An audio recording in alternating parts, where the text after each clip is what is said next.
At dinner, my mother raised her glass to toast family.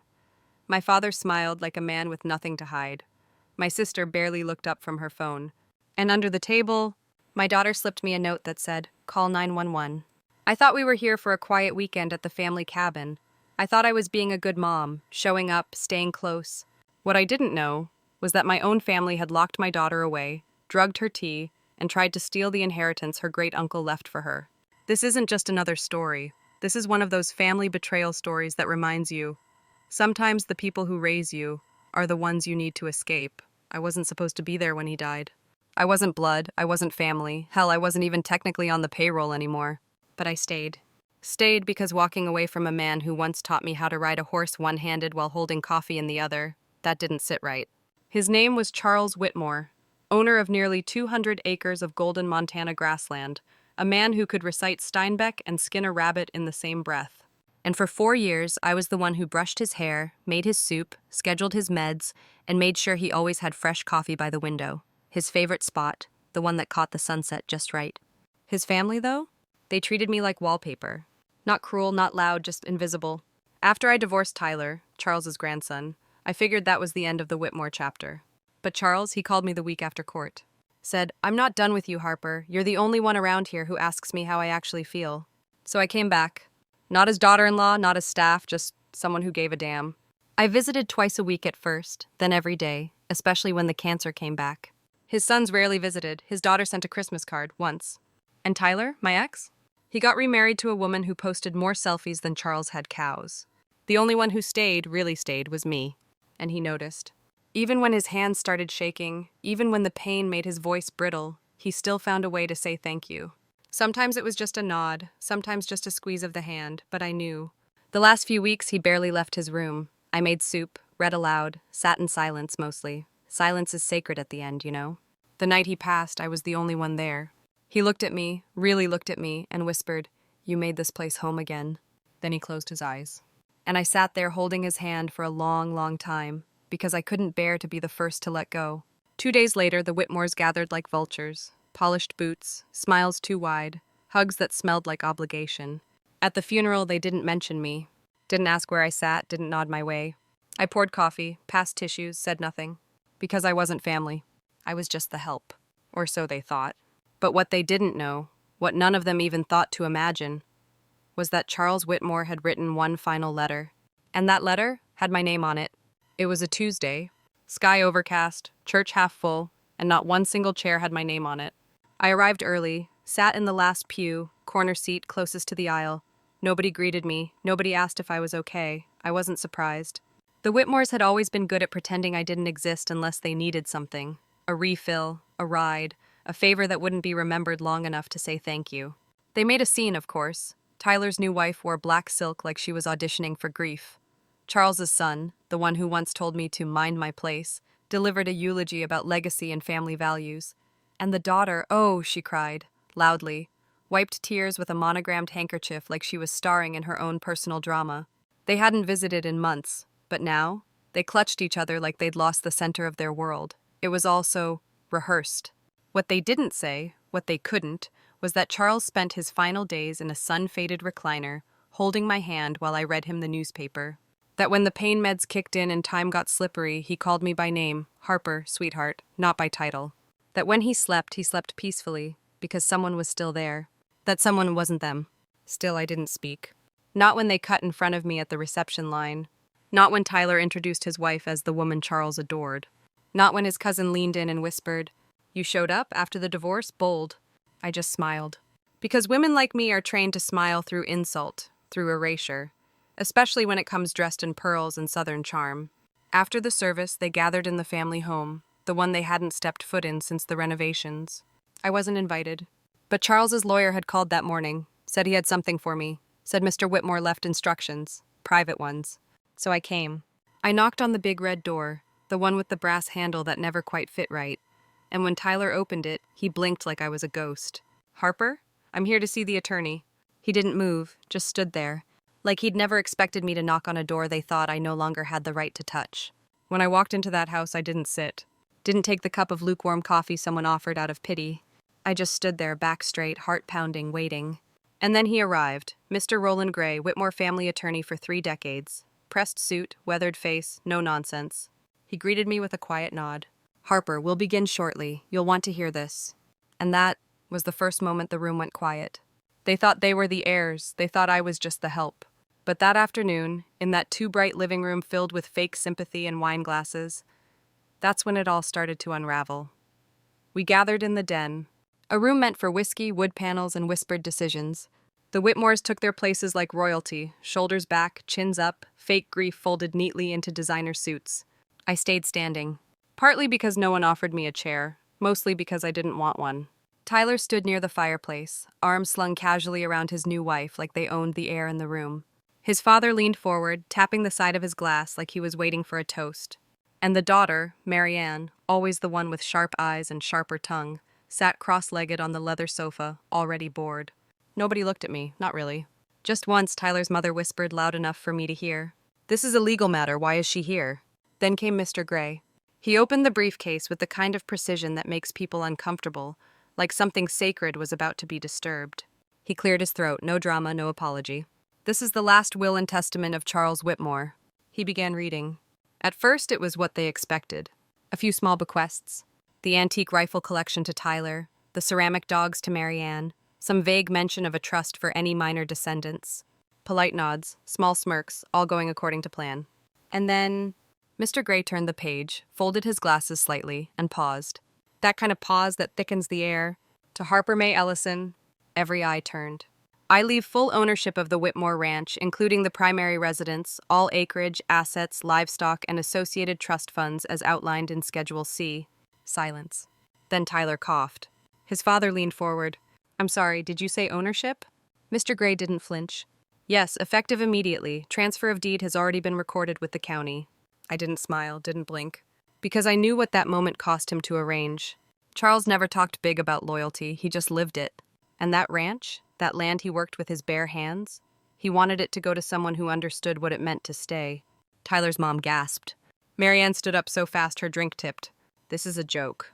Tyler stepped toward me. "You manipulated him. You always had some hold on him. He was old, sick, confused." I didn't answer. I didn't have to. Mr. Gray reached into his folder, pulled out a flash drive. "Mr. Whitmore left a video statement. Would you like me to play it?" That was the moment. The one where their faces drained of every ounce of arrogance. Because you can argue a document, but a voice? A voice from the grave? That's harder to silence. It started with a knock. 3, sharp, too polite to be angry, too firm to be casual. I was at the ranch by then, alone. Charles had always kept the guest cabin stocked. Coffee, oatmeal, too many cans of chili. It wasn't glamorous, but it was mine now. And for the first time in months, the silence didn't ache. Until that knock. I didn't answer right away. Just stood in the kitchen, still in flannel and socks, watching the shadow on the porch stretch across the floor like a warning. Another knock, then a pause. And then, "Harper, it's Tyler, I just want to talk." Of course it was Tyler. The man who once told me my dreams were too big for someone who made coffee for a living. I opened the door slowly, left the screen locked. There he was. Jeans too clean, shirt too crisp, smile too forced. "You've been avoiding my calls." "I've been busy." "With ranching?" I didn't answer. He looked past me, into the cabin. "Look, I know things got messy, but maybe we overreacted. You inherited a lot, we were all surprised, that's all." Surprised, that's what he called it. Not furious, not humiliated, not desperate. Just surprised. I didn't invite him in. Didn't offer coffee. I just stood there, screen between us, and said, "What do you want, Tyler?" He hesitated, hands in pockets, shoulders tight. "Look, we've been talking, me, Mom, Marianne. Maybe it was all too quick. Maybe Charles wasn't thinking clearly." And there it was. The subtle shift from surprise to strategy. "We're not saying you did anything wrong," he added. "But the lawyer, maybe he misunderstood Charles's wishes." I almost laughed, but it came out as silence instead. What Tyler wanted was simple, doubt. He wanted to plant just enough of it in me, in the story, in the memory of Charles, to make me feel guilty for standing where I stood. Because guilt, even a hint of it, is a crack they know how to widen. "I'm not signing anything," I said. "I'm not renegotiating. The will is final and legal." He flinched like I'd slapped him. "So that's it?" "That's it." He stepped back, looked at me like I was a stranger, which was funny, because I'd been one all along. Before he left, he said one last thing. "You think this is justice? You think you earned it? You were just convenient." And for a moment, I almost answered. Almost reminded him who changed the bedpans. Who sat through chemo. Who was there the night Charles wept over a photo of the wife he lost 50 years ago? But I didn't say anything. Because men like Tyler don't hear truth unless it costs them something. And that day? It was starting to cost. After he left, I locked every door. Then I called Mr. Gray. They've come knocking. He didn't sound surprised. Then they're not done yet. And he was right. The knock on the cabin door was just the beginning. What came next would be louder and far less polite. They didn't expect it to go to trial. They thought I'd settle, take the money, sign the non-disclosure, disappear. They forgot who raised me. And more importantly, who didn't. The courtroom wasn't grand. No marble columns or echoing chambers. Just stale air, dim lights, and a judge who looked like he'd rather be at lunch. But to me, it was a battleground. And I came armed with the one thing they never thought I'd have: documentation, witnesses, and a daughter who finally had a voice. Tyler was first on the stand. He wore a navy suit and that same smug grin he always saved for job interviews. My uncle wasn't well, he said. We were only trying to help Harper manage things. She's always been emotional. That word, emotional. It landed in the courtroom like a slap across my face. But Mr. Gray, my lawyer, smiled. Emotional, Mr. Tyler? Or independent? Tell the court who handled Charles's meds during his last 6 months. Tyler shifted, coughed. That was Harper. Who lived with him? Harper. Who did he leave everything to? Silence. Harper. But the day belonged to Freya. She stepped up to the witness box with hands shaking, but eyes steady. Her voice was soft, but every word sliced like a scalpel. They took my phone, she said. Told me I was grieving wrong, that I didn't need distractions. Then they brought in a man I'd never met. Said he was Uncle Charles's lawyer, but he never asked me anything. He just handed me papers. The judge leaned forward. And these papers? They wanted me to sign away my rights. To the house, the land, everything. Did you sign?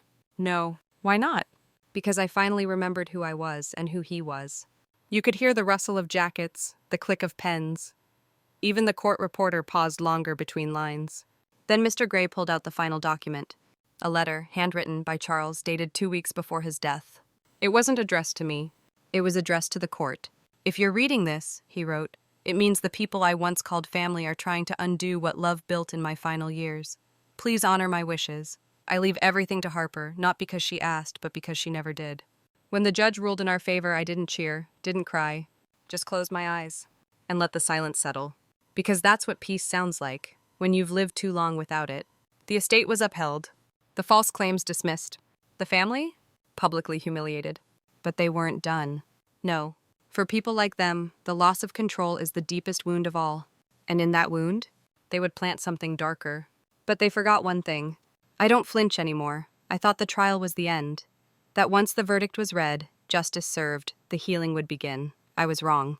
Justice is a legal line, healing is a maze. Freya and I moved to a small rental outside the city. A quiet street, thick curtains, a lock on every door. We called it a fresh start, but trauma doesn't respect declarations. She barely slept. Every car door, every footstep outside our window, her shoulders would jump. I started sleeping on the couch, just to be closer, just in case. We weren't being hunted anymore, but fear doesn't need teeth, just memory. One afternoon, Freya was sitting by the window, laptop on her knees. She wasn't sketching, wasn't doing homework, just staring. I sat beside her. The screen showed an email from a name I never expected to see again, my mother's lawyer. My client wishes to speak. One time, no legal angle, just closure if accepted. Freya didn't look at me. Should I go? And I, the woman who called 911 in a moment of ice-cold clarity, didn't know the answer. 3 days later, we went. A quiet care facility, smelled of bleach and wilted flowers. My mother sat by the window in a wheelchair, smaller, grayer, and somehow hollow. She didn't stand, didn't smile. I don't expect forgiveness, she said. Just a moment to see her, not in a courtroom. Freya said nothing, but after a long pause, she walked up and rested a hand on my mother's shoulder. Not love, not approval, just closure. On the way home, neither of us spoke. We didn't need to. The silence wasn't sharp anymore, just quiet. That night, I made tea. For the first time in months, I didn't check the mug twice. Didn't second-guess the water, the leaves, the moment. Freya fell asleep with a book open on her chest. She didn't bolt upright when the wind knocked over the broom outside. She didn't ask me to check the locks. Something was shifting. I sat on the porch as the sun dipped below the rooftops. It hit me. Justice didn't fix us. Money didn't heal her. Time didn't erase what happened. But we were still here. Still living, still laughing, clumsily, awkwardly, but honestly. Still choosing each other every damn day. That's the part they never tell you. Sometimes the door never truly closes. It just becomes a part of the wall, something you pass by, acknowledge, but never walk through again. We didn't need to slam it shut, we just needed to keep walking forward.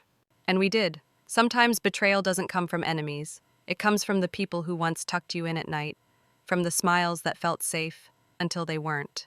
But silence isn't always weakness. Some mothers, some daughters, when they finally speak, they bring down everything built on lies.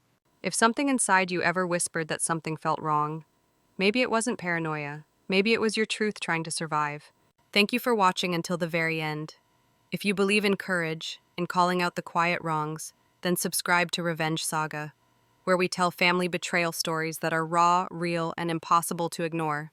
Because some stories aren't just told, they're warnings for the next person who needs to listen.